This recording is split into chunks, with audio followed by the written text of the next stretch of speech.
Before I begin, I want to thank my colleagues and the many courageous advocates who are fighting to end the youth vaping epidemic.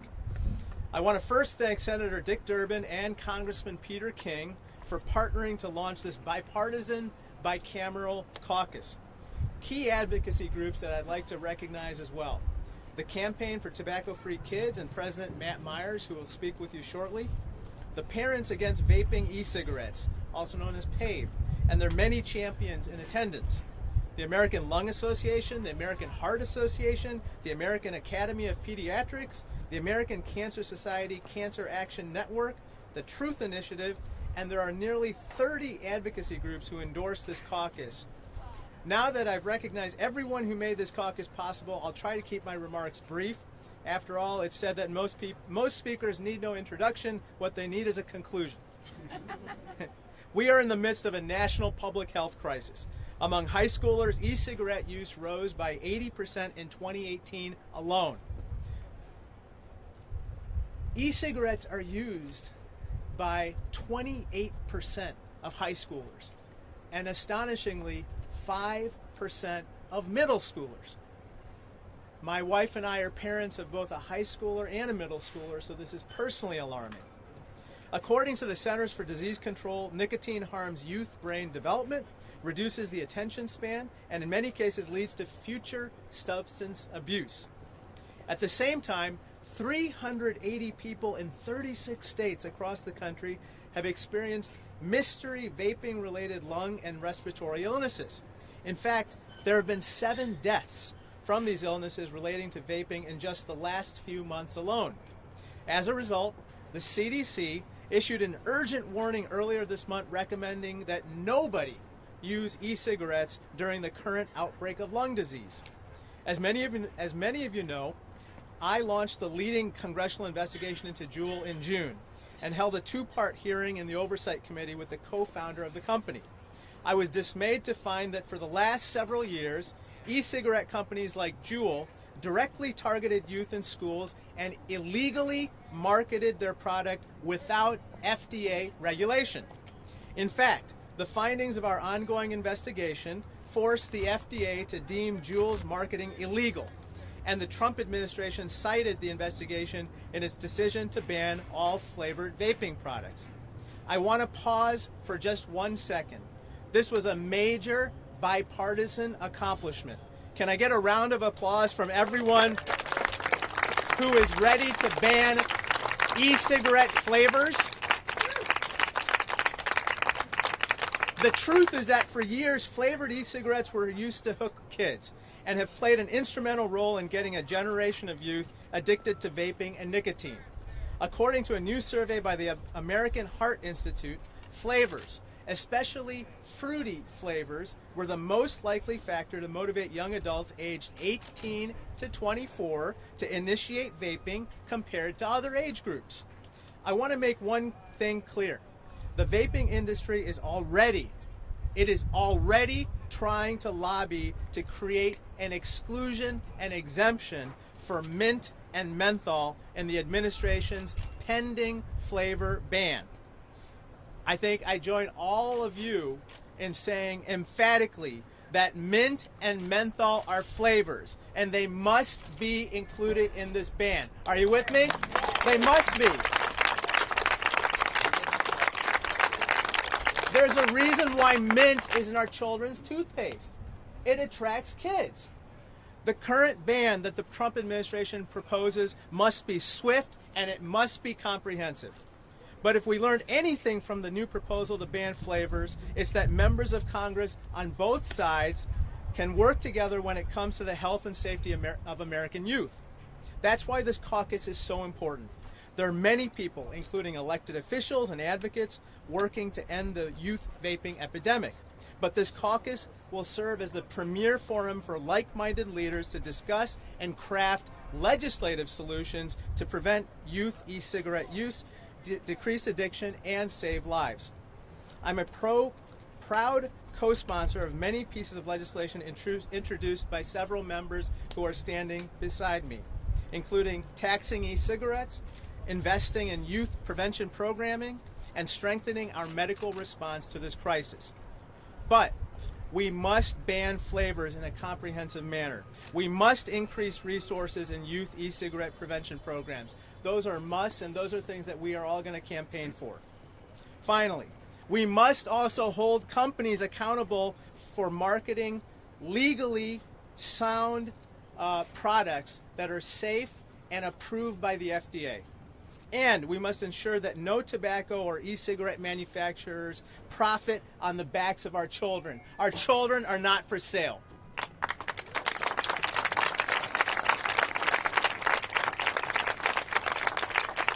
Thank you so much for being here. I'll introduce each of the following speakers before they speak. But first, I'd like to introduce my caucus co-founder, Congressman Peter King. Peter? Thank you, Roger.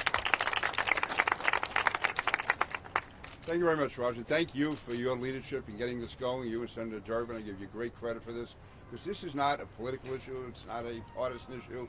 It's not an economic issue. This is first and foremost, it's a public health epidemic issue. We have to stop this epidemic of youth vaping. And with all the various methods and procedures we may have, the end goal has to be to end youth vaping. And one of the clearest ways to do that is to stop the flavoring of e-cigarettes. This is, again, it's an epidemic nationally. I've seen it in my own district. Tom Suozzi is here with me today. In Nassau County, we've had a number of people just in the last few months rush to the emergency rooms on the verge of death because of vaping, both young people and adults. This is a serious public health epidemic. We have to keep in mind, though, that the opposition to this, they're strong. They have the resources out there. They don't have the numbers, but they have the resources.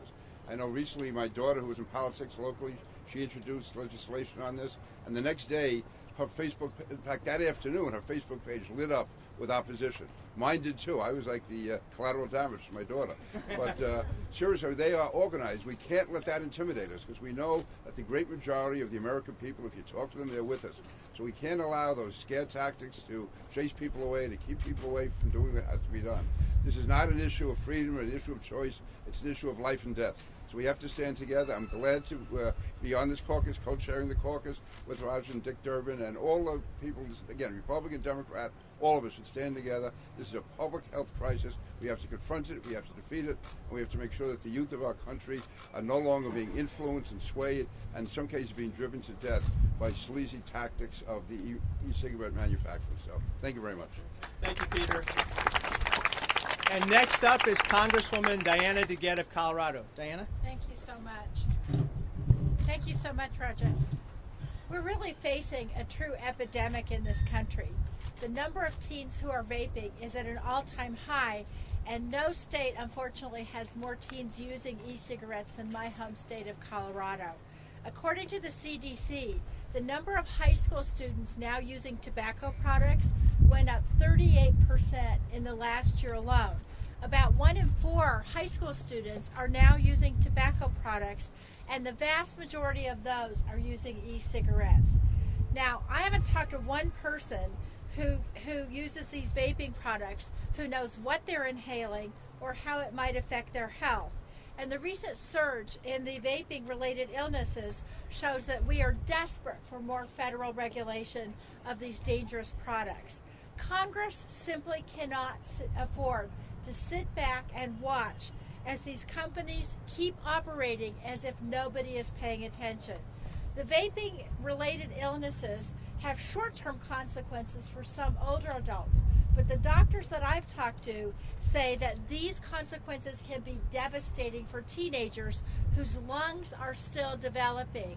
The lungs don't stop developing until they're 25 or 26 years old.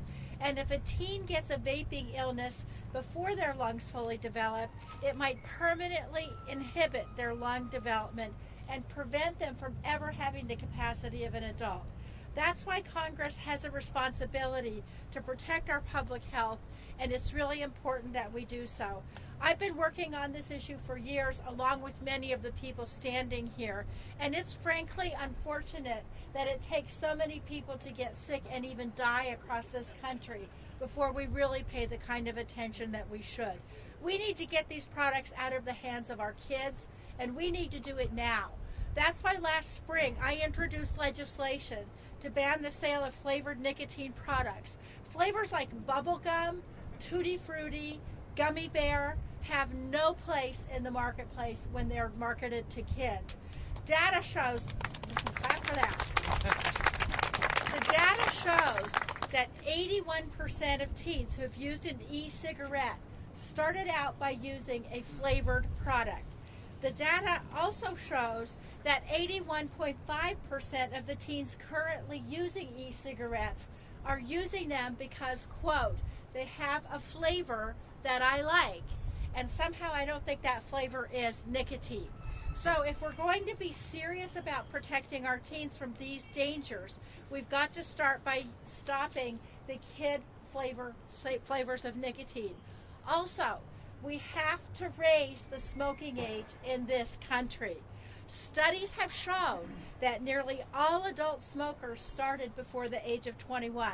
I'm also sponsoring legislation, which is bipartisan legislation in the House, to raise the nationwide smoking age for both traditional and e-cigarettes to 21. And I invite everybody here to make sure that you or your congresspeople are co-sponsoring it.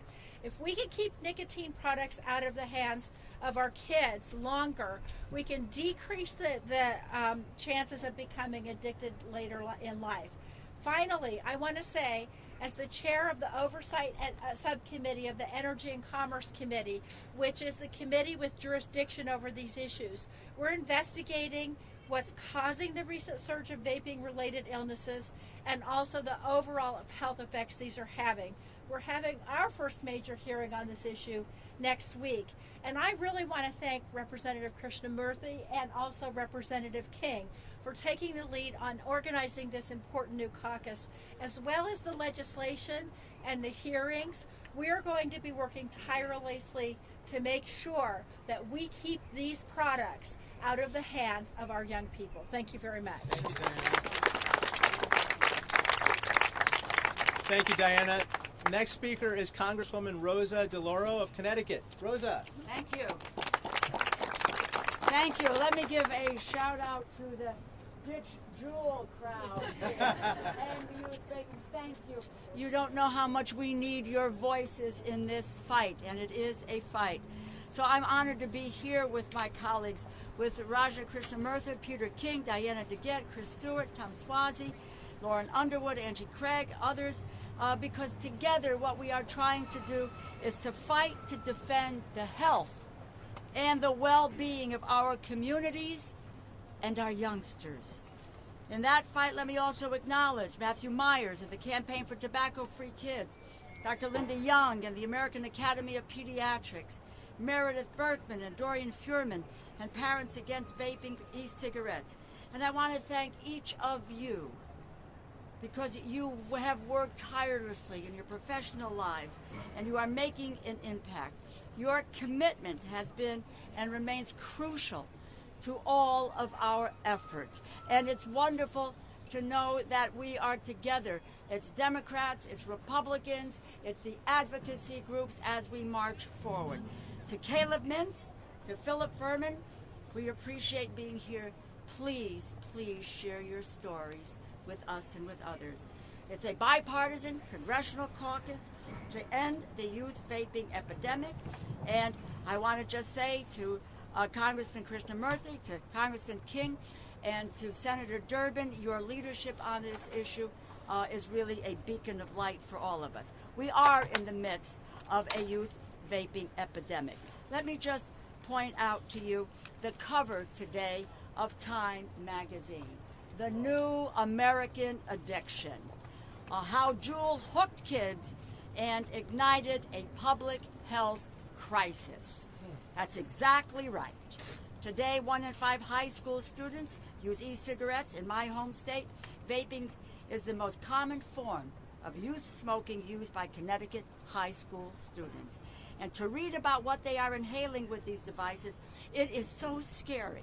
Last week, I held an event with Dr. Penina Weiss, the medical director for Pediatric Pulmonary Function Laboratory at Yale New Haven Children's Hospital.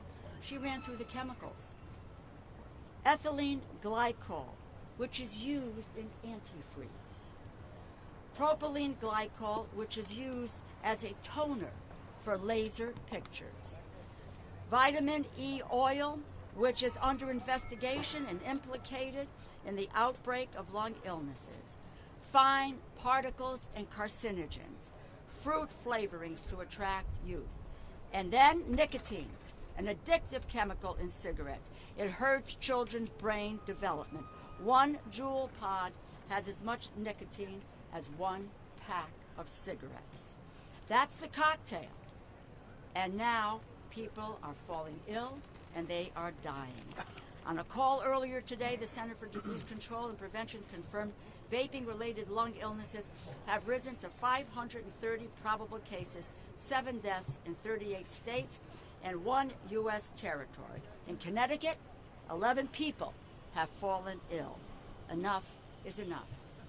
I have the honor and really a blessing to chair the subcommittee that funds the Department of Health and Youth Services, and I have urged HHS and FDA to exercise their existing authority under the law to take vapes and e-cigarettes off the market.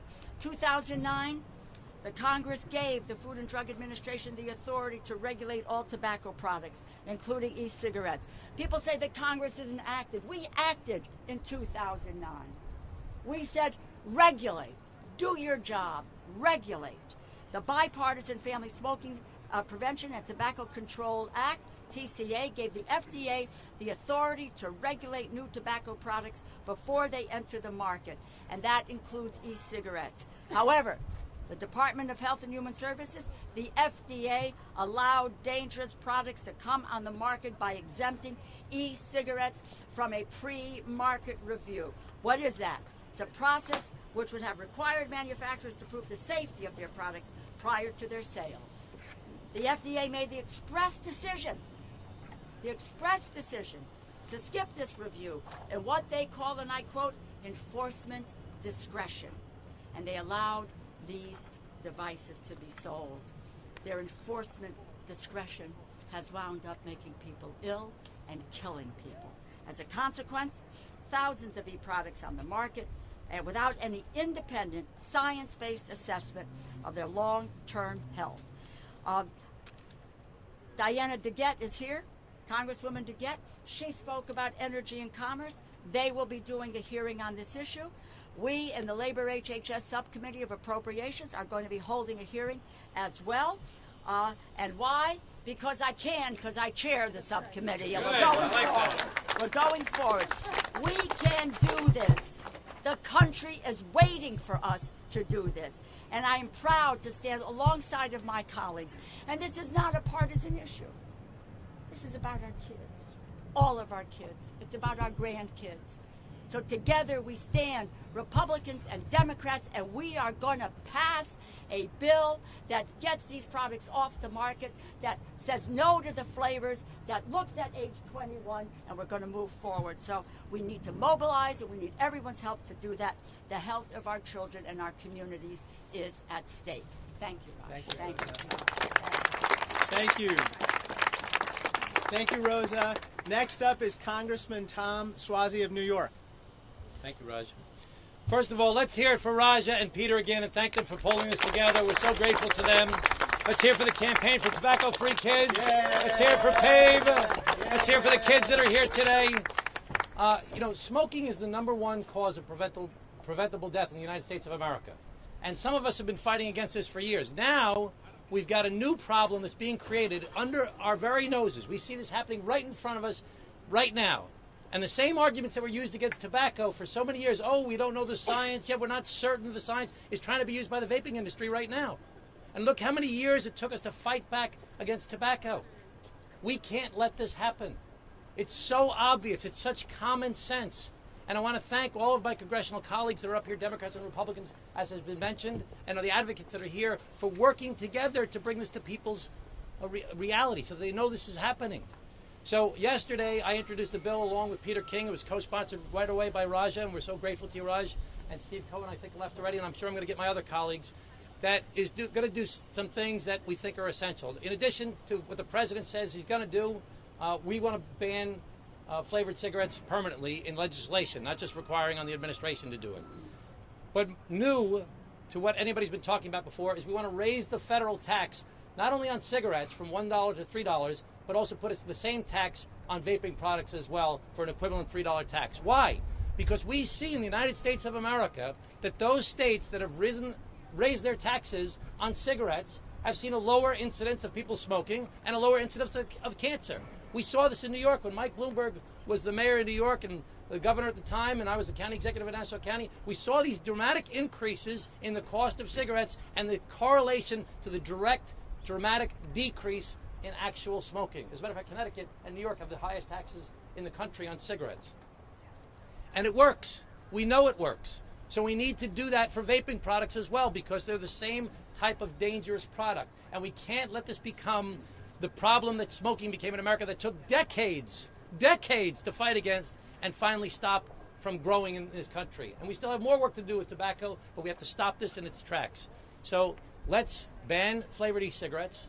Let's raise the cost of using e-cigarettes. And let's put more money into the CDC to actually help people with cessation of smoking and vaping. Thank you very much, everybody. Thank you, Tom. Thank you, Tom. And next up is Congressman Chris Stewart of Utah.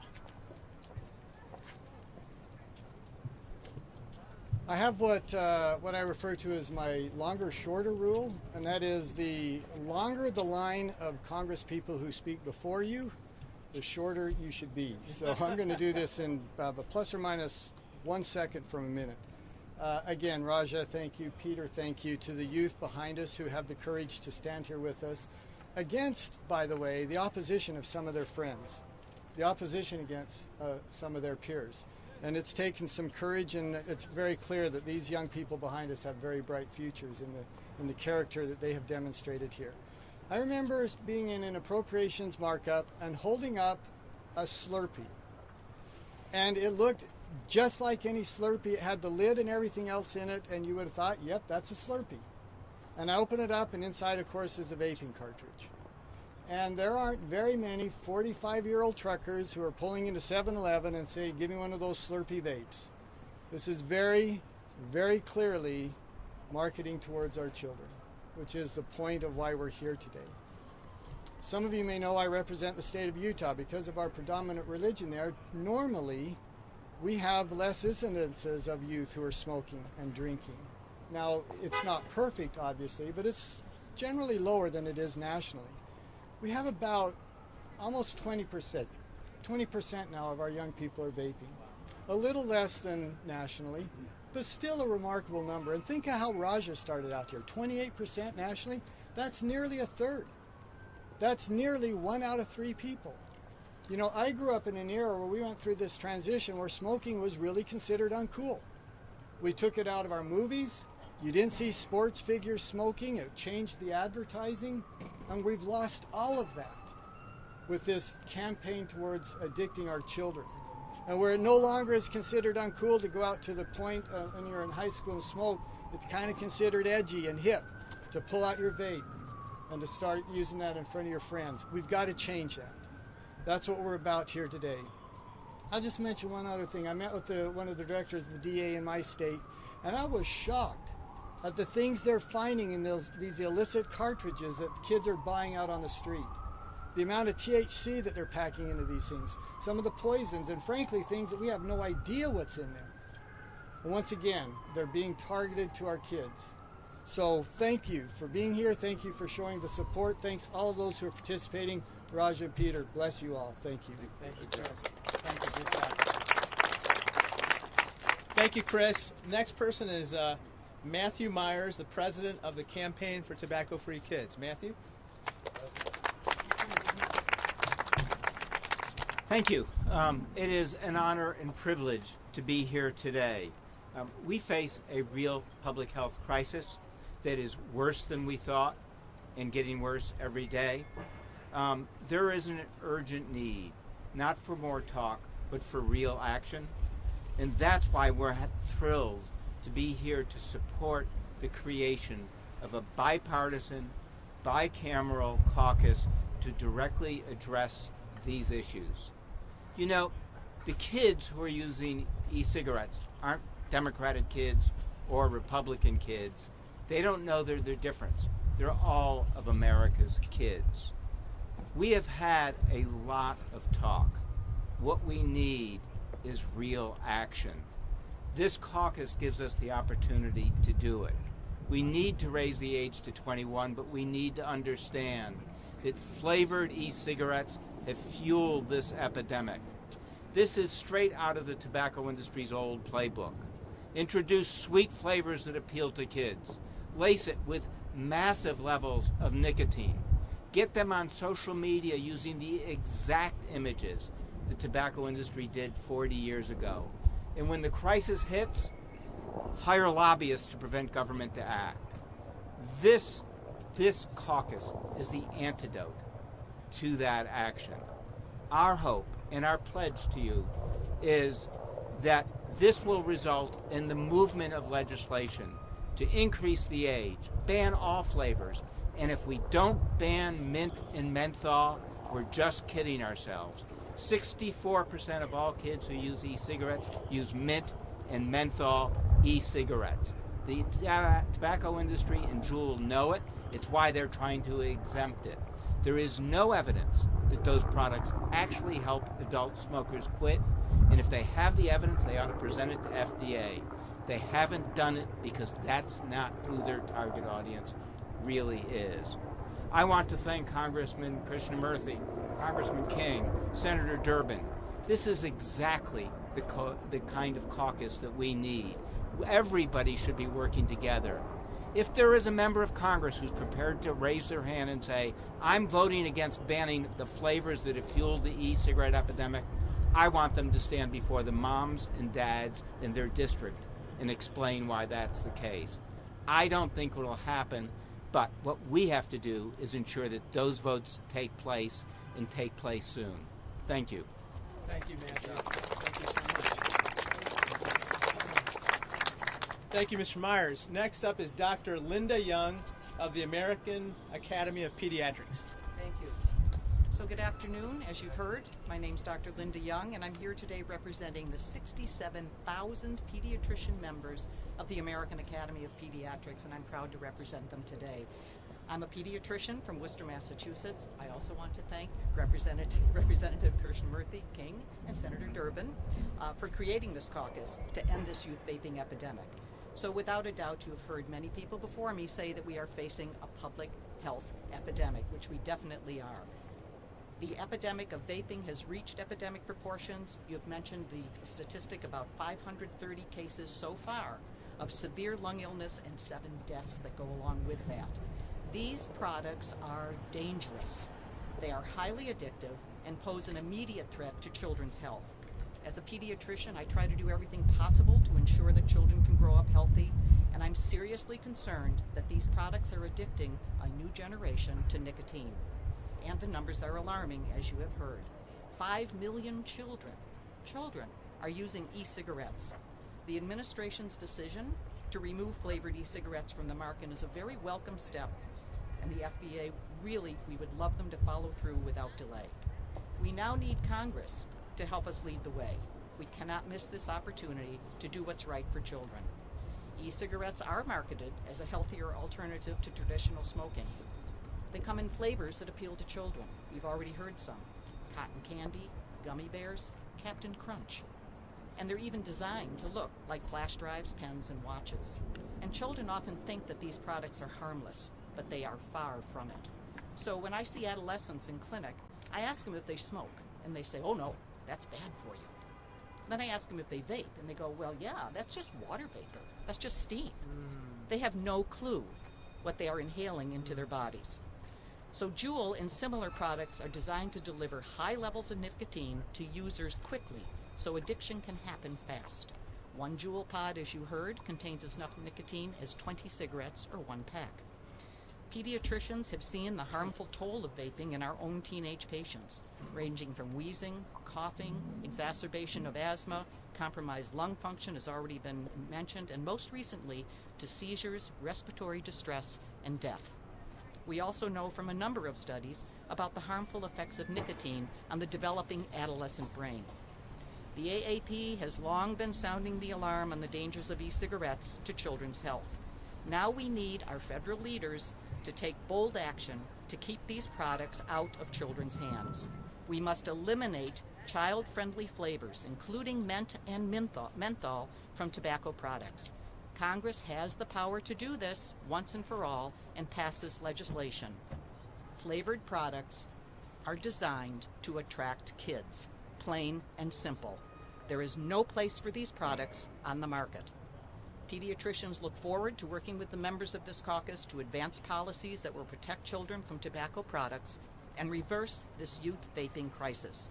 Tackling this epidemic is going to require swift and decisive action, and we have no time to waste. The future of children's health depends on it. Thank you. Thank you, Doctor. Thank you so much. Thank you. Okay, folks, we are down to our last two pairs of speakers. First is Meredith Berkman and Dorian Furman. They're the parents and co-founders of Parents Against Vaping e-cigarettes. Meredith and Dorian?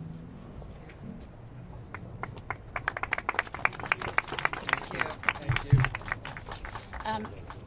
We are so thrilled and proud and honored to be standing here today with members of Congress who have put aside any thought of partisan politics to protect our kids from the youth vaping epidemic of flavored e-cigarettes.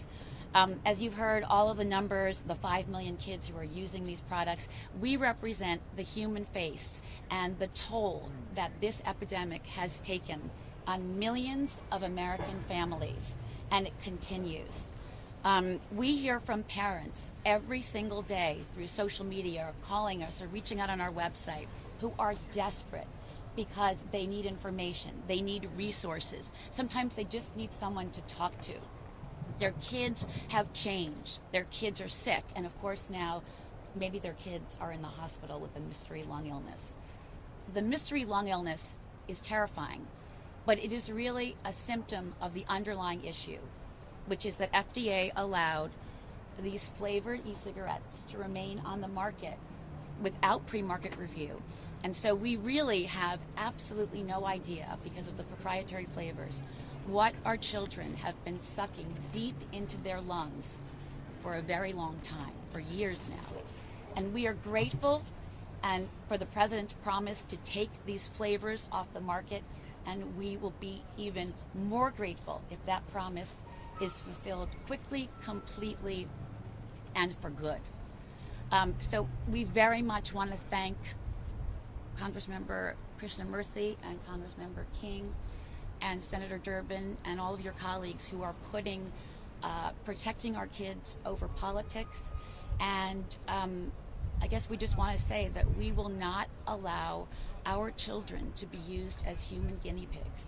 And that's why those flavors must come off the market now.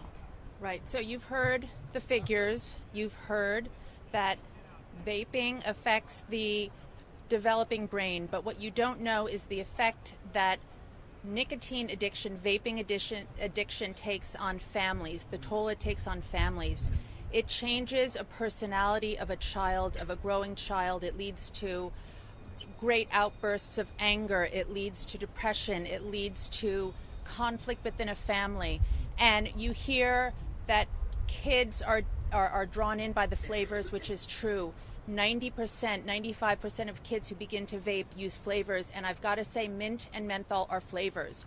They are the predominant flavor that kids are using today. 75% of Juul sales are mint, 8% are menthol, but it's really mint and menthol that are the huge draw for kids. And we get emails, as Meredith said, every day from kids and families, especially families who don't have any resources because there are no cessation techniques. There are no addiction programs for kids who are addicted to nicotine. And this Juul, this e-cigarette addiction is very different than a combustible cigarette addiction. And we have to use the resources of the government, first of all, to slow down and stop this epidemic, and then to treat the kids and the families of the children who are already addicted. I want to say one last thing. Again, we represent a movement. We started this group just a year ago, 3 moms who were concerned about the youth vaping epidemic. And the real motivator, our kids can tell you quickly, a Juul rep came into our kids' school without the knowledge of the school through an outside anti-addiction group, all of which we testified to at the hearings that Representative Krishnamurthy ran.